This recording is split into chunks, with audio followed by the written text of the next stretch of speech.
आप सभी लोगों को जय मसीह की, प्रभु के नाम की महिमा हो। इब्रानियों की किताब 2 अध्याय 16 वचन हम दोबारा पढ़ते हैं। क्योंकि वह तो स्वर्गदूतों को नहीं वरन अब्राहम के वंश को संभालता है। बाइबल में पढ़ते हैं कि परमेश्वर स्वर्गदूतों को नहीं अब्राहम की वंश को क्या करता है? संभालता है। स्वर्गदूतों को नहीं अब्राहम की वंश को प्रभु क्या करता है? संभालता है। अब्राहम की वंश को परमेश्वर क्यों संभालता है? क्यों परमेश्वर स्वर्गदूतों को नहीं अब्राहम को चुना है संभालने के लिए? हालेलुया। सृष्टि में सबसे बेहतरीन अगर कोई सृष्टि है तो वो इंसान की सृष्टि है। इस पूरी धरती पे अगर परमेश्वर ने सबसे बेहतरीन, सबसे बहुमूल्य अगर एक चीज को परमेश्वर ने सृष्टि किया तो परमेश्वर सभी चीजों से बढ़कर इंसान को बहुत ही बहुमूल्य समझते हैं। हालेलुया। इसलिए मत्ती के सुसमाचार में पढ़ते वक्त हम यही पढ़ते हैं, पक्षियों को देखो, आकाश में उड़ने वाला पक्षियों को देखो। जब वो परमेश्वर उसको खिला सकता है तो हमें जो परमेश्वर ने जो सृष्टि किया, जो सबके परमेश्वर के लिए जो बहुमूल्य है, तो हमें वो खिलाने में कभी पीछे नहीं हटेगा। वह पक्षियों को खिला सकता है तो वह हमें भी खिला सकता है। हालेलुया। तो कहने का मतलब परमेश्वर की सृष्टि में जो इंसान की जो सृष्टि है बहुत ही बहुमूल्य है। इसलिए बाइबल में पढ़ते वक्त परमेश्वर अब्राहम को परमेश्वर ने क्या किया था? वायदा दिया था, प्रॉमिस किया था। अब्राहम को प्रॉमिस किया था परमेश्वर ने। अब्राहम को प्रॉमिस किया परमेश्वर। इसहाक को प्रभु ने क्या किया? अब्राहम को दिया, और इसहाक को परमेश्वर ने चुन लिया था। उसके माध्यम से परमेश्वर अब्राहम की संतान को आशीष करने का अब्राहम के साथ एक वाचा बांधा था परमेश्वर ने। वो एक वाचा था कि मैं तेरे संतान को क्या करूंगा? बढ़ाऊंगा। मैं तेरे संतान को क्या करूंगा? बढ़ाऊंगा। आज की तारीख में अगर कोई व्यक्ति यीशु मसीह के ऊपर विश्वास करता है तो वो उसको स्वर्ग में जाने के लिए सबसे पहले वो अब्राहम की संतान में उसको आना पड़ेगा। बिना अब्राहम की संतान में आए हम स्वर्ग नहीं जा सकते हैं। मैं पिछले इससे पहले भी मैं कई बार आप लोगों को इस वचन के अब्राहम की संतान के बारे में मैं प्रचार किया हूँ। शायद आप मेरा पुराना प्रचार अगर आप सुनेंगे तो आपको पता होगा। परमेश्वर अब्राहम की संतान के द्वारा यीशु मसीह को लेके आते हैं, और यीशु मसीह के द्वारा हम स्वर्ग जाते हैं। यानी स्वर्ग जाने वाला हर एक व्यक्ति अब्राहम की संतान में होते हुए परमेश्वर के राज्य में प्रवेश करता है, क्योंकि यीशु मसीह अब्राहम की वंशावली में ही यीशु मसीह का जन्म होता है, जैसे हम सीखते हैं। हालेलुया। तो परमेश्वर ने आखिरकार प्रभु ने वाचा किया है अब्राहम की संतान को। परमेश्वर ने अब्राहम के साथ एक वाचा बांधा था। परमेश्वर ने अब्राहम के साथ क्या किया था? वाचा बांधा था। उस वाचा के अनुसार प्रभु क्या करता है? आखिर तक हमेशा के लिए अब्राहम के लिए प्रभु खड़ा हो जाता है। हालेलुया। वो ये कहता है कि मैं अब्राहम की संतान को मैं संभालूंगा। 16 वचन में हमने क्या पढ़ा था? क्योंकि वह तो स्वर्गदूतों को नहीं वरन अब्राहम के वंश को संभालता है। अब्राहम की वंश को संभालता है। यह अब्राहम की वंश कौन है? ये अब्राहम की वंश वो है जो अब्राहम की वंशवाली को अगर आप पढ़ते हो, आप मत्ती का सुसमाचार अगर आप पढ़ते हो तो वहां पर हम क्या पढ़ते हैं? सबसे पहला वचन पढ़ना मत्ती के सुसमाचार का, पहला अध्याय पहला वचन। अब्राहम की संतान दाऊद की संतान, अब्राहम की संतान दाऊद की संतान, यीशु मसीह के वंशवाली। हम पढ़ते हैं अब्राहम की संतान दाऊद की संतान। ये मेरी तरफ देखिएगा, अब्राहम की संतान दाऊद की संतान, यीशु मसीह का वंशवाली। हालेलुया। यानी प्रभु यीशु मसीह का जो जन्म है वो अब्राहम के वंश से होते हुए, दाऊद के वंश से होते हुए यीशु मसीह का जन्म होता है। और इस वक्त जितने भी लोग यीशु मसीह को ग्रहण करते हैं, जितने भी लोग यीशु मसीह को स्वीकार करते हैं, वे सारे लोग अब्राहम के वंश में गिना जाते हैं। हम शरीर से यहूदी नहीं है, पर आत्मा से हम क्या है? यहूदी होने का प्रभु अधिकार दिया है हम लोगों को। शरीर से तो हम यहूदी नहीं है, जन्म से हम यहूदी नहीं है, हम अन्य जाति लोग हैं, लेकिन आत्मा की द्वारा यहूदी होने का अधिकार परमेश्वर है। वो यहूदी होने का अधिकार यीशु के द्वारा हमें मिला है। हालेलुया। बाइबल क्या सिखाती है? बाइबल अब्राहम की संतान को, अब्राहम की वंशवाली को, अब्राहम की संतान को परमेश्वर क्या करता है? संभालता है।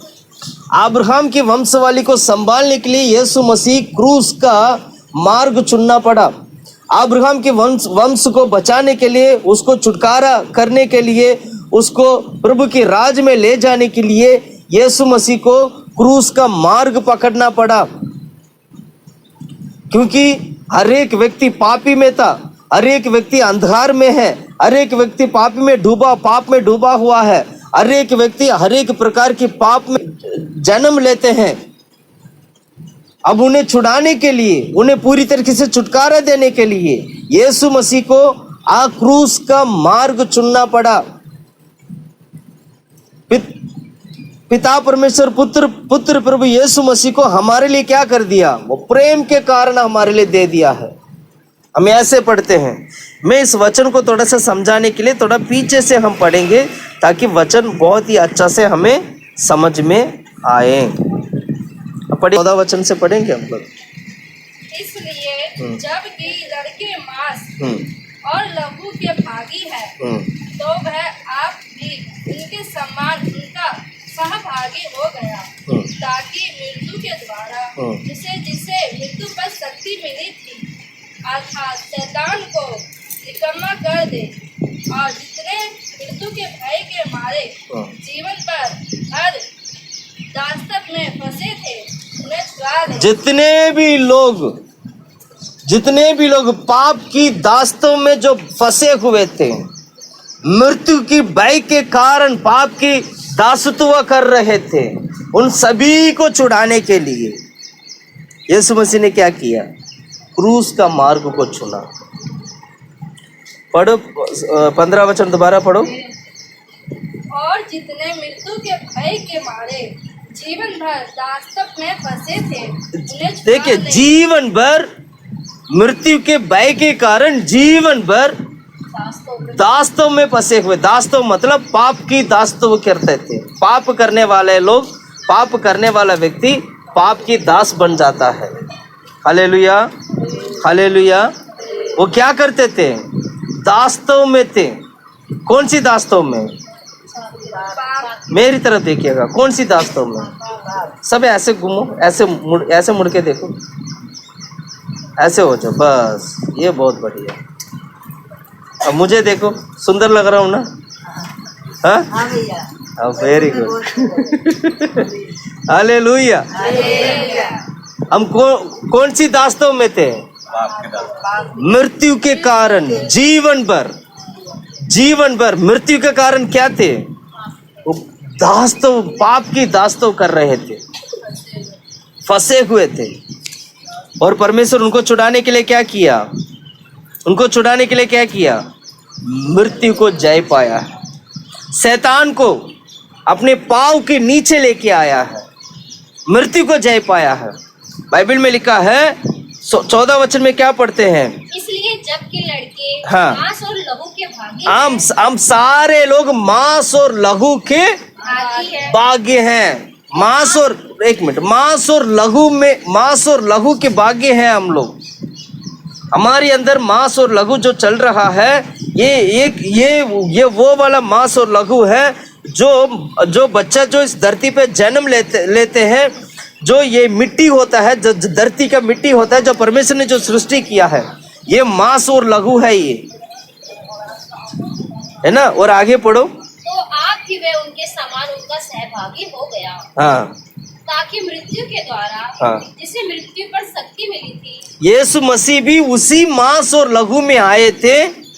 जैसे हमारा शरीर मांस और लहू है, वैसे यीशु मसीह भी उसी मांस और लहू के साथ, उसी शरीर के साथ धरती पे आकर उस शैतान को हराया था। इसको बोलते हैं हिम्मत। अगर परमेश्वर स्वर्ग में बैठे बैठे उस शैतान को हराता तो बोलने वाला क्या बोलता है, ये तो बहुत आसान काम था। अगर परमेश्वर इंसान बनकर हमारी जैसे परीक्षा में जाकर हमारी जैसे मांस और लहू में खड़ा होकर शैतान को हराना कितना बड़ा कठिन काम है। सुन, समझ में आया? समझ में आया? अगर परमेश्वर शैतान को हराना था, स्वर्ग में बैठे बैठे परमेश्वर क्या कर सकता था? शैतान को हरा सकते थे। और परमेश्वर ने क्या किया? उतर कर आया, यीशु मसीह उतर कर आया, वो भी हमारे जैसे मांस और लहू में आकर, हमारे जैसे मांस और लहू वाला शरीर में आकर, इस धरती पे आकर उस मृत्यु के साथ लड़ा, शैतान से लड़ा, शैतान से जय पाया, मृत्यु को अपने पांव के नीचे लेके आया। पता क्यों? क्योंकि परमेश्वर ने वाचा कर रखे थे अब्राहम के साथ वाचा, मैं तेरा संतान को बढ़ाऊंगा। अब्राहम के साथ वाचा, कितना सर्वशक्तिमान परमेश्वर। अगर परमेश्वर किसी के साथ वाचा कर लेते हैं तो वह वाचा पूरा करे बगैर वो परमेश्वर सोएंगे नहीं। अगर परमेश्वर किसी के साथ एक वाचा कर लेते हैं तो वो जब तक वो वाचा पूरा नहीं होगा तब तक परमेश्वर शांत से बैठेंगे नहीं। ये वो परमेश्वर है। Hallelujah, hallelujah, hallelujah, hallelujah, hallelujah. कहाँ से जय पाया प्रभु ने? शैतान से, जो मृत्यु का अधिकारी था। मृत्यु को अपने हाथ में ले लिया शैतान ने। अब मेरा हाथ से कोई छीन नहीं सकता है। छीन वो सकता है जो व्यक्ति मृत्यु को हराएगा। यीशु मसीह ने क्या किया? मृत्यु को हराया। यीशु मसीह मृत्यु को कैसे हराया? कोई बताएंगे आप? जल्दी जल्दी बोलो। यीशु मसीह मृत्यु को कैसे हराया?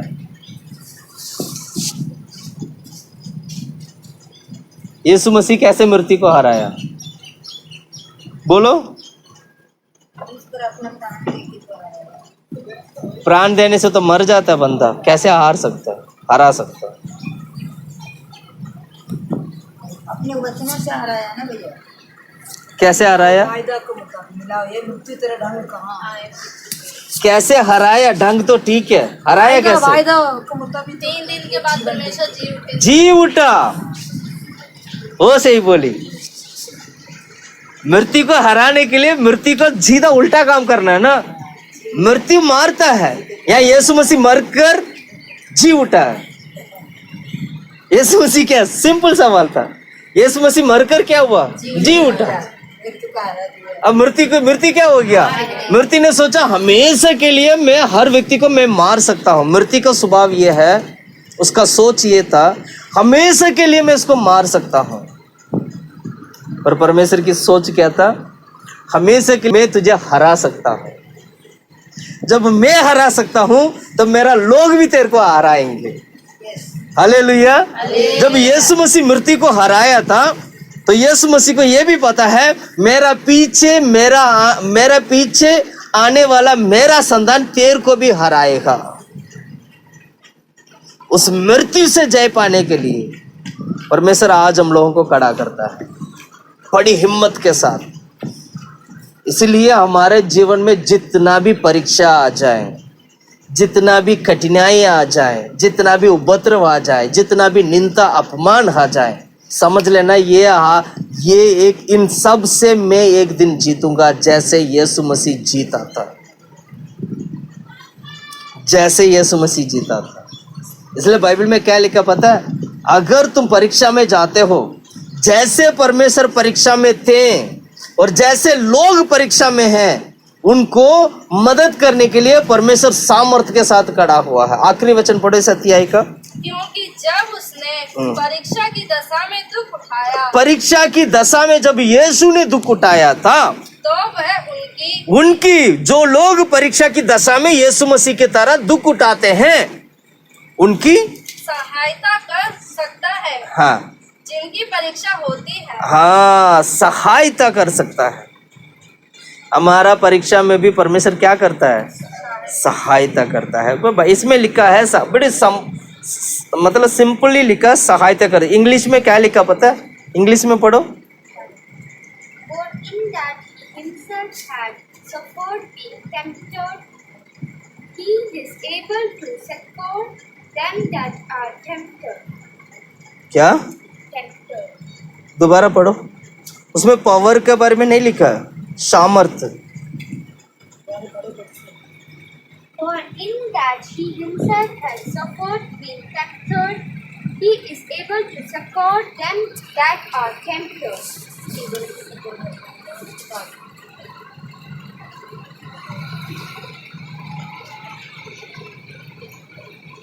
इसमें भी ऐसे ही लिखा है। बाकी बाइबल में, जैसे मैं तमिल में पढ़ता हूँ, उसे तमिल में पता है क्या लिखा, बहुत अच्छा से लिखा है। उसमें लिखा है कि जो परीक्षा में पढ़ता है, परमेश्वर मदद करने के लिए सामर्थ्य के साथ खड़ा है। हिंदी में भी ऐसे नहीं लिखा ना, इवन अंग्रेजी में भी ऐसे नहीं है, पर मैं तमिल बाइबल में पढ़ता हूँ तो उसमें लिखा है कि परमेश्वर जो परीक्षा में जाते हैं उनको मदद करने के लिए सामर्थ्य के साथ खड़ा है। ढीला बिला नहीं खड़ा। कैसे खड़ा? सामर्थ्य के, बलवंत के साथ, पहलवान बनकर खड़ा है। देखता हूँ आज मेरा बेटा को कौन छुएगा, देखता हूँ आज मेरा बेटी को कौन छुएगा, कौन छू सकता है। कैसे खड़ा है? सामर्थ्य के साथ, power, with power. Hallelujah, hallelujah. कहने का मतलब इसी शरीर में यीशु मसीह आए थे। जो शरीर आपका है उसी शरीर में यीशु मसीह धरती पे आकर और उसी शैतान को हराकर हमारे लिए परमेश्वर एक बहुत ही अच्छा एक मार्ग बना के गया है। लोग यीशु को विश्वास करते हैं, उसी मार्ग के द्वारा अब्राहम की संतान बनते हैं। और अब्राहम की संतान को परमेश्वर क्या करता है? संभालता है। आज मैं कहना चाहता हूँ, अब्राहम की संतान को परमेश्वर संभालता है। आज मैं कहना चाहता हूँ, हमारी कलीसिया को परमेश्वर संभालता है। आज मैं कहना चाहता हूँ, हमारे परिवारों को परमेश्वर संभालता है। आज मैं कहना चाहता हूँ, हमारे बीवी बच्चे, हस्बैंड वाइफ, जितने भी लोग हैं, हर एक व्यक्ति को परमेश्वर संभालता है। Hallelujah, hallelujah, hallelujah. हमेशा के लिए एक डर था, एक भय था मृत्यु को लेकर। हमेशा के लिए उसकी गुलामी कर रहे थे, मृत्यु का गुलामी कर रहे थे। भय की आत्मा अंदर काम कर रहा था। भय की आत्मा। कौन सा आत्मा? भय की आत्मा। भय की आत्मा। भय की आत्मा समझते हैं? डर का आत्मा। आपको बता दो, जब भी भय की आत्मा आपके बीच में काम करेगा तो प्रभु से ये सब बोलना, प्रभु, बाइबल में क्या लिखा पता है? प्रभु ने हमें कौन सी आत्मा दी है? कौन सा आत्मा दिया? पुत्र स्वीकार किया। पुत्र स्वीकार की आत्मा। नहीं ऐसे ये पिता बाप बुलाने की- पढ़ो, उस वचन को पढ़ो, रोमी की किताब 8:15।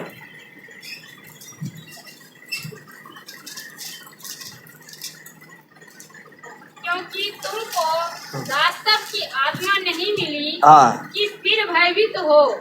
दासत्व की आत्मा नहीं मिली, मतलब गुलाम होने का, उस मृत्यु के बीच में, उस पाप के सामने गुलाम होने का आत्मा नहीं, डरने वाला आत्मा नहीं, भय की आत्मा नहीं, परंतु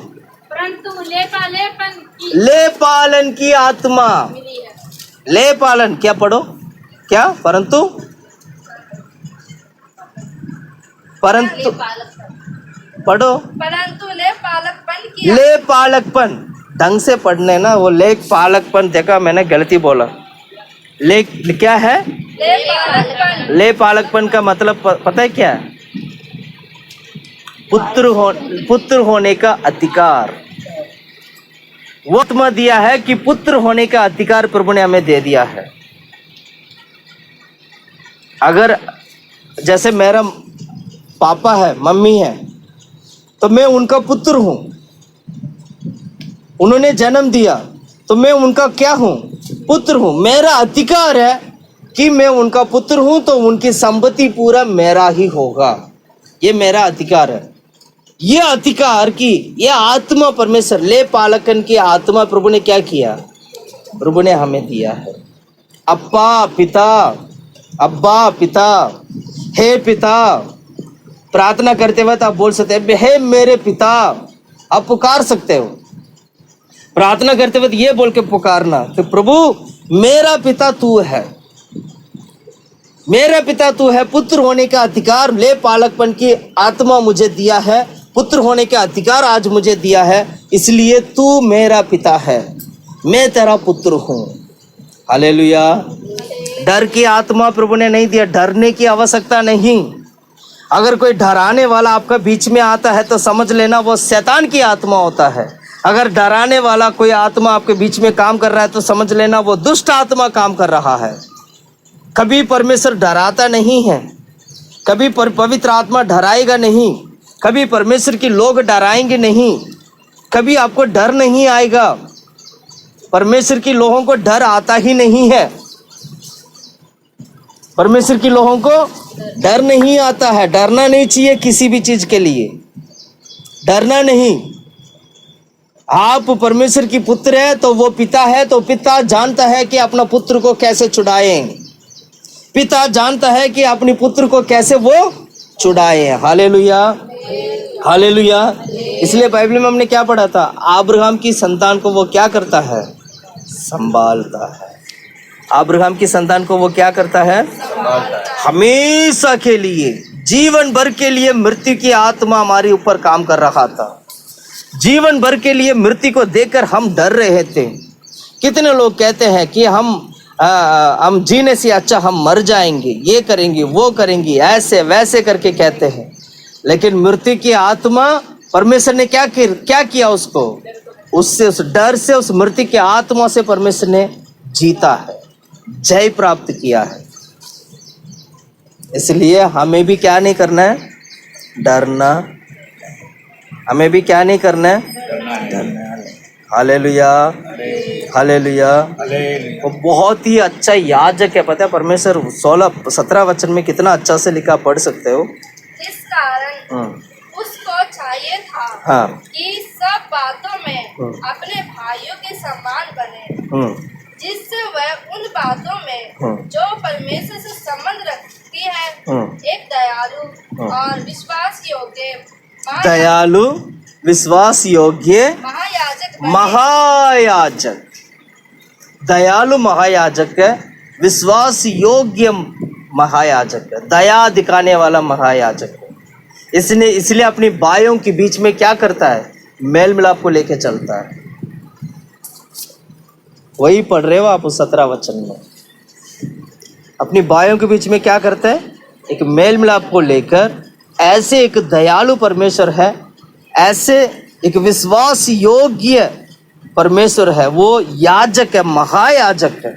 दोबारा पढ़े, जो हमारे पापों को क्षमा कर देता है। दोबारा 17 वचन पढ़ो दोबारा। इस कारण उसको जो चाहिए था कि सब बातों में अपने भाइयों के समान, सब बातों में अपनी भाइयों के समान बने, जिससे वे सब बातों में जो परमेश्वर से संबंध रखती है, सारे बात जो परमेश्वर के साथ संबंध रखती है, एक दयालु और विश्वास योग्य महायाजक बने, ताकि लोगों की पाप प्रयाश्चित करे, पूरी तरीके से। उसके लिए प्रभु क्षमा मांगे, अपनी भाई की क्षमा मांगे, अपनी बहन की क्षमा मांगे। अपनी भाई बहनों की क्षमा के लिए परमेश्वर क्या कर रहे हैं, दयालु बनकर, विश्वास योग्य बनकर प्रभु से भीख मांगता है। प्रभु क्षमा कर दे मेरा भाई को, प्रभु क्षमा कर दो मेरा बहन को।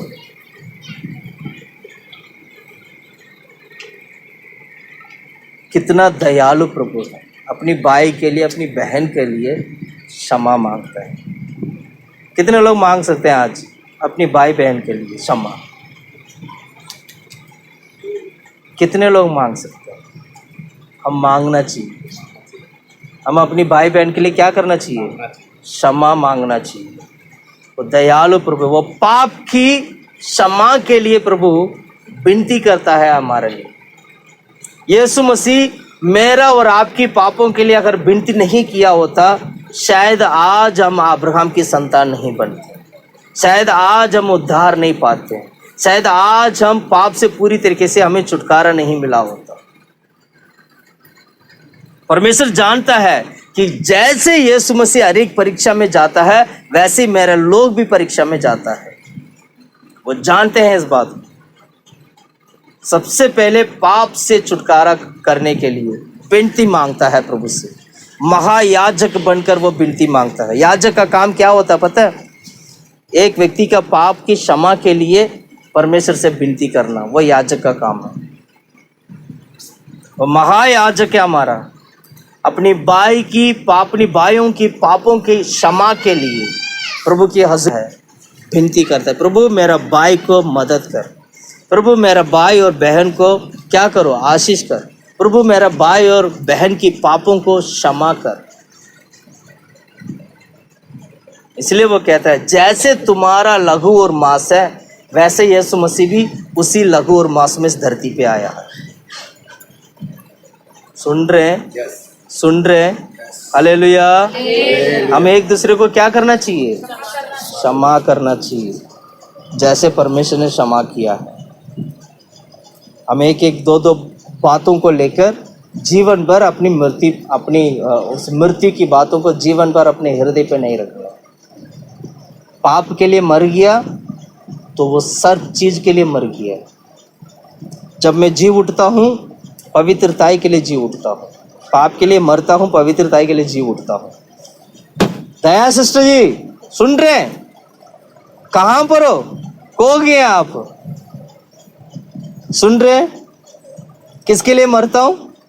पाप के लिए मैं मरता हूँ, पवित्रताई के लिए, तभी मैं धर्मी बनता हूँ। तभी हम क्या बनते हैं? धर्मी बनते हैं। Hallelujah, hallelujah.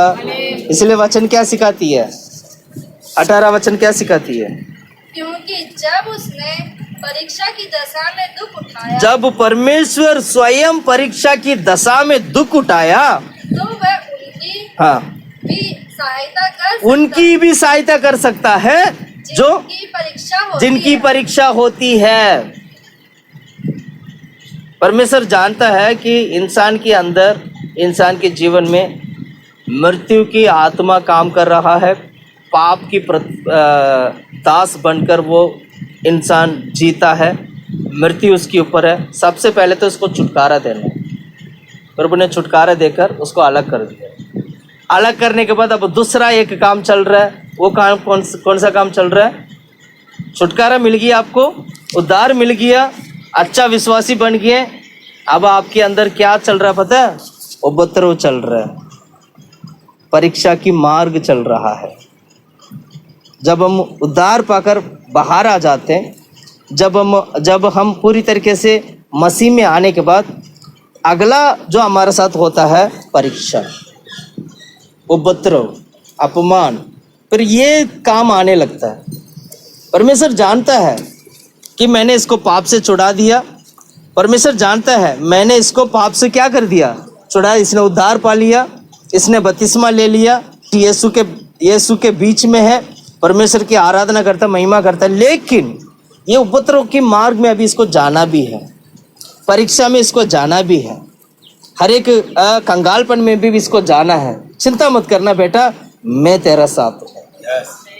और परमेश्वर ऐसे बोलते हैं। वो क्या कहते हैं? परमेश्वर क्या कहता है? जो परीक्षा में चलता है उसके साथ हूँ, तो चल परीक्षा में, कोई बात नहीं। क्या कहते हैं? परीक्षा में चलता है ना, कोई बात नहीं, तू चल परीक्षा में, पर भूलना मत मैं तेरा साथ हूँ। चाहे जितना मर्जी परीक्षा आ जाए, जितना मर्जी हम कमजोर हो जाए, हमें बलवंत करने के लिए, हमें सामर्थ्य देने के लिए, हमें क्या नाम है, परमेश्वर हमें नीचा से ऊंचा की ओर, जैसे पूछ नहीं सिर बनाऊंगा, पूछ से सिर की ओर ले जाने के लिए परमेश्वर हमारा साथ है। Hallelujah, hallelujah. इसलिए वो क्या करता है पता है? 24 घंटा आप भले प्रार्थना नहीं करते होंगे, परमेश्वर यीशु आपके लिए प्रार्थना कर रहा है। पता है आपको? आपकी दुर्बलता में, आपकी निर्बलता में, आपकी कमजोर में आपको मदद करने के लिए परमेश्वर महायाजक बनकर और प्रभु की हजूर में क्या करता है? विनती मांगता है। पढ़िएगा इब्रानियों की किताब 14 अध्याय का 15 और 16 वचन।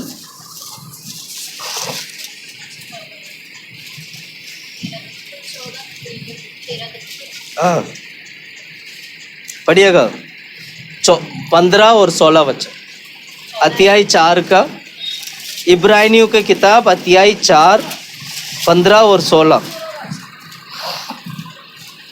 क्योंकि हमारा ऐसा महायाजक नहीं, हमारा महायाजक ऐसा नहीं है, पढ़ो, जो हमारी निर्बलताओं में हमारे साथ दुखी ना हो सके, वरन सब बातों में हमारे समान परखा तो गया, तो भी निष्पाप निकला। देख रहे हैं आप? हाँ, 4 हाँ, इब्रानी की किताब 4 का 16 15 और 16 दोबारा पढ़े। क्योंकि हमारा ऐसा महायाजक नहीं, जो हमारी निर्बलताओं में हमारे साथ दुख ना हो सके। हाँ, जब हम निर्बलता में रहते हैं, जब हम दुर्बलता में रहते हैं, जब हम कमजोरी में रहते हैं, तो ये मत सोचना परमेश्वर को कोई फर्क नहीं पड़ता है। उसको फर्क पड़ता है। उसको पता है मेरा बेटा कमजोर हो गया, उसको पता है मेरा बेटी कमजोर हो गया। वो दुख के साथ, वो भी परमेश्वर दुख देखता है, हमारे दुख के साथ वो भी शामिल हो जाता है। लेकिन क्या करता है कि आगे पढ़ो, वरन वह सब बातों में हमारे समान परखा तो गया, तो भी निष्पाप हो। हम अनुग्रह की सिंहासन के निकट या बांध कर चले। हमारे जैसे परमेश्वर भी सारी परीक्षा को देखा था, और सब कुछ परीक्षा में जाने के बाद ये पता चला कि ये तो क्या है? निष्पाप, इसके अंदर पाप नहीं है। परीक्षा में यीशु मसीह गए थे, सारा परीक्षा पार करने के बाद ये पता चला कि यीशु मसीह के अंदर कोई पाप नहीं है, ये निष्पाप है। इसलिए हिया बांधो, क्या करो? हिया बांधो। कहाँ चले? अनुग्रह के सिंहासन पर चलते हैं। प्रिय भाइयों बहनों, मैं कहना चाहता हूँ, आज हिया बांध लेना अनुग्रह के सिंहासन पर जाने के लिए। कहाँ जाने के लिए? अनुग्रह के सिंहासन। अनुग्रह के सिंहासन यीशु मसीह को दिखाता है। अनुग्रह के सिंहासन यीशु मसीह को दिखा। यीशु मसीह के पास जाने के लिए, यीशु मसीह ने दिया गया वायदा, यीशु मसीह ने दिया गया आज्ञाओं को पालन करने के लिए, उसकी सच्चाई में बढ़ने के लिए, उसके आगमन में तैयार होने के लिए, पवित्र आत्मा की अगुवाई को पाकर पवित्रता में बढ़ने के लिए, विश्वास में बढ़ने के लिए, जय जीवन पाने के लिए हियाब बांधकर अनुग्रह के सिंहासन के करीब आना, ये परमेश्वर हमें सिखाता है। क्या बांधकर? हियाब बांध। आपका मन को ना हारना नहीं। हमने क्या नहीं करना है? हारना नहीं, मन को मजबूत करना है। मन मजबूत हो गया तो आपकी शरीर मजबूत हो जाएगा। मन मजबूत हो गया तो आपके अंदर अपने आप परमेश्वर की सामर्थ आपके अंदर आ जाएगा। भले आपको कमजोर तो लगोगे, पर आपकी मन बहुत ताकतवर है। मैं प्रभु की आराधना करूंगा, मैं प्रभु की आराधना करूंगी, ये मन को क्या करना चाहिए? एकदम स्ट्रांग बनाना है हमें। डरना नहीं, ये आप बांध कर अनुग्रह के सिंहासन के पास आपको आना है। Hallelujah, hallelujah, hallelujah, hallelujah. इसलिए बाइबल क्या सिखाती है? बाइबल क्या सिखाती है? हमारी दुर्बलता में, हमारी निर्बलता में वो भी हमारा साथ है। हमारी कमजोरी में भी परमेश्वर हमारा साथ। बड़ी मजा आता है जब कोई प्रॉब्लम नहीं है, बड़ी हरा भरा रहता ना, तो बड़ी अच्छा भी लगता है। लेकिन जब हरा भरा नहीं रहता है,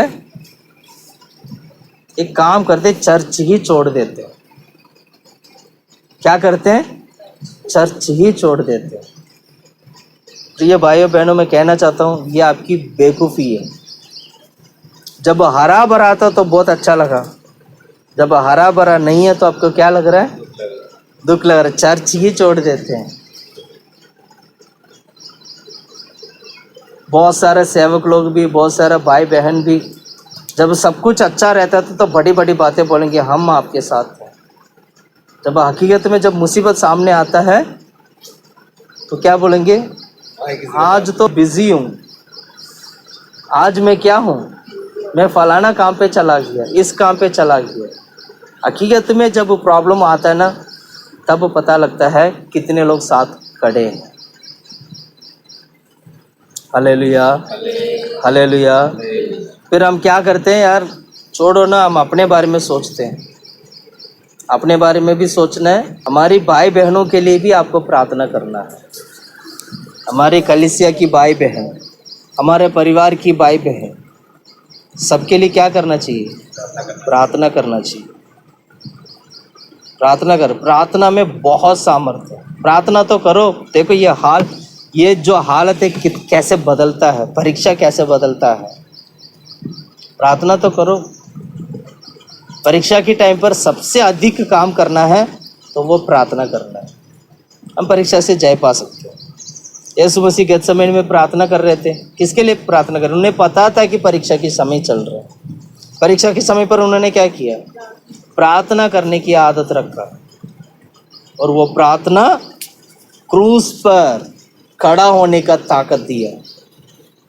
क्रूस पर पिता की इच्छा को पूरा करने की ताकत वो प्रार्थना के द्वारा उन्हें मिला।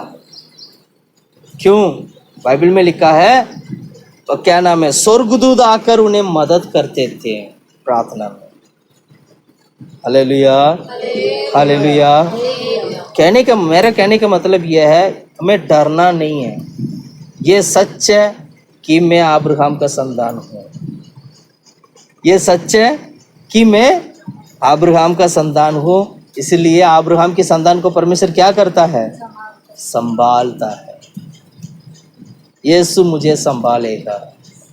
बोलो, यीशु मुझे संभालेगा।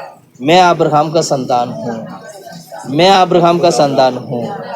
यीशु मुझे संभालेगा, यीशु मुझे मार्ग दिखाएगा। Hallelujah, hallelujah. कितना भला है वो यीशु। परीक्षा में जाने वालों को कहता है, मैं तेरे संग हूँ। कौन कहता है ऐसे? कौन कह सकता है? प्रार्थना करते वक्त आप बोल सकते हैं, प्रभु आपने कहा था मैं तेरा संग हूँ। परमेश्वर तेरा संग है, यीशु तेरा संग है। प्रार्थना में बोलना है, प्रभु आज मैं परीक्षा में हूँ, आप मेरा साथ रहो। बस कुछ नहीं चाहिए, आप मेरा साथ चाहिए। बस मुझे दुनिया नहीं चाहिए, मुझे वो व्यक्ति नहीं चाहिए, मुझे ये व्यक्ति नहीं चाहिए, मुझे वो लोग नहीं चाहिए, मुझे ये लोग नहीं चाहिए, मुझे केवल यीशु चाहिए, क्योंकि आज मैं परीक्षा में हूँ। हालेलुया। कितने लोग सिर्फ यीशु को मांगते हैं? कितने लोग सिर्फ यीशु को मांगते हैं? मैं यीशु को मांगता हूँ, मैं यीशु को मांगता हूँ। प्रभु मेरा परीक्षा में केवल यीशु चाहिए मुझे। Hallelujah, hallelujah. इसलिए बाइबल में क्या लिखा है, हम बहुमूल्य होने के कारण परमेश्वर ने अपनी आत्मा को हमारे शरीर में फूंक कर हमें जीवित प्राणी बनाकर हमें बहुमूल्य बनाया ये परमेश्वर ने। इसलिए वो स्वर्गदूतों को उन्होंने हाथ नहीं बढ़ाया, बल्कि अब्राहम की संतान को साथ देने का वायदा किया। क्योंकि परमेश्वर ने अब्राहम की संतान को क्या किया है, वाचा किया था। अब्राहम की संतान के साथ परमेश्वर ने क्या किया था, वाचा बांधा। वो वाचा तब पूरा होता है, हमेशा के लिए परमेश्वर ने वाचा, अटल वाचा था वो, हमेशा के लिए। इसलिए आज यीशु मसीह भी अब्राहम की वंशवाली में आते हैं, ताकि अब्राहम की वंशवाली हमेशा के लिए परमेश्वर के राज्य में बने रहे। यीशु का नाम जहां जहां आता है वहां वहां अब्राहम की वंशवाली उससे पहले आ जाते हैं, उसके बाद यीशु का नाम आता है। अब्राहम दाऊद का पुत्र यीशु मसीह। Hallelujah, hallelujah. कितना अद्भुत बात है ना। मैं अब्राहम का संतान हूँ, मैं अब्राहम का संतान हूँ। आखिरी बार पढ़िएगा, 16 वचन पढ़े। क्योंकि वह तो स्वर्गदूतों को नहीं बढ़कर अब्राहम के वंश को संभालता है, अब्राहम की वंश को संभालता है। हालेलुया। आइए हम घुटने में बैठते हैं। प्रभु के हजूर में प्रार्थना करते हैं, सच में वो अब्राहम की वंश को संभालने वाला यीशु आज वो हमारे बीच में है। सर्वशक्तिमान परमेश्वर आज वो हमारे बीच में है। अब्राहम के वंश को संभालने वाला यीशु हमारे बीच में है। मृत्यु को जय पाया वो यीशु हमारे बीच में है। सारे पापों को हराकर, मृत्यु को हराकर, शैतान को अपने पाँव को नीचे कुचला वो यीशु आज हमारे बीच में है। डामुला शिलेबेले गेले बेले दिला वाला था मरा शिलाबा लगा वाला। तारीफ करते खुदा प्रभु, हालेलुया।